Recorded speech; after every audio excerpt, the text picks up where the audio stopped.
ដំបងនៅពេលពួកយើងនៅក្នុងសាលាអារម្មណ៍នេះប្រាំថាគឺរូបជីវ៉ាជាម្ចាស់ចិត្តចង់ឲ្យអូននៅក្បែរចង់ថ្នាក់ថ្នមអូនមួយជីវិត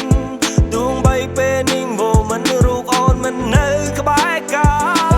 ទោះបីដឹងថារូបស្នួនអូនមិនមានចិត្តបែកតៃក៏ប៉ុន្តែនៅក្នុងចិត្តថានឹងមានថ្ងៃជោគជ័យតាមយកអូនធ្វើជាសង្ស័យទៅថ្ងៃមកអូនហើយទៅដីមិនឲ្យរូបអូនជាចាប់ឯងមិនលួចគាត់អូនមិនថ្មីហើយពីពេកដៃជាកូនប្រុសឲ្យបាននិយាយគឺត្រូវតែធ្វើសំដីមិនសូវបង្ហាញតែបងចូលចិត្តបញ្ជាក់ទង្វើអត្តន័យនៃក្តីស្រឡាញ់ឲ្យបងមិនរាយរាប់ប្រាក់ខាងលើគឺជាពីពិតដែលចេញពីចិត្តចាជួបពិសេសជាកម្ម my lover អូនទុំចិនបងដែរទេ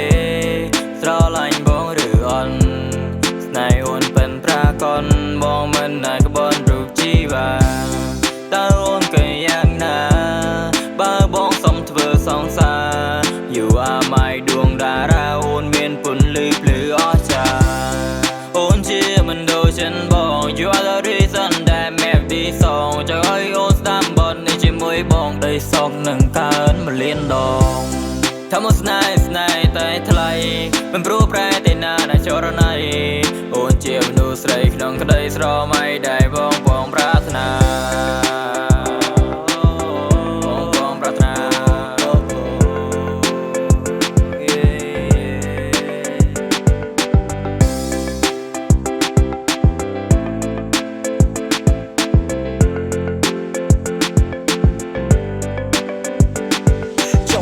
ចិត្តស្មោះបងទៅកាន់រូបស្រីថាបងនៅស្នេហ៍អូនលុះដល់ជីវិតខ្សែមិនឲ្យអូនជឿចាប់មិនឲ្យអូនរិញរៃសន្យាជាកូនប្រុសនាំអូនចូលរោងជ័យជាពាក្យពិតទាំងអមមិនបោកប្រាស់ជីវ៉ាបើសិននិយាយត្រូវបងចូលដល់មកប៉ាហើយជំនុំនៃផ្លែឈើបងរួមទាំងការស្លាដោយផ្អើលស្រុកខ្មែរគេឃើញថាអស្ចារ្យជួបអូនដំបងនៅពេលពួកយើងនៅក្នុងសាលា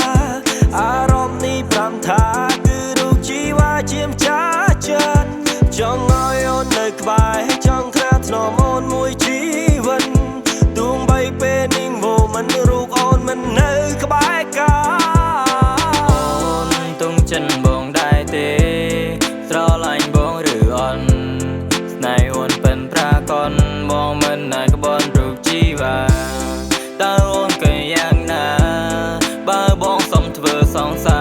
រ You are my ដួងតារាអូនមានពន្លឺភ្លឺអស្ចារ្យថារូបស្នួនអូនមិនមានចិត្តបែកតៃក៏ប៉ុន្តែនៅក្នុងចិត្តថានឹងមានថ្ងៃជោគជ័យតាមយកអូនធ្វើជាសង្ស័យទៅថ្ងៃមកអូនហើយទៅដីមិនឲ្យរូបអូនជាចាប់ឯងមិនលួចគាត់អូនមិនថ្មីហើយពីពេកដៃជាកូនប្រុសឲ្យបាននិយាយគឺត្រូវតែធ្វើសំដីមិនសូវបង្ហាញតែបងចូលចិត្តបញ្ជាក់ទង្វើអត្តន័យនៃក្តីស្រឡាញ់ឲ្យបងមិនរាយរាប់ប្រាក់ខាងលើគឺជាពីពិតដែលចេញពីចិត្តចាជួបពិសេសជាកម្ម my lover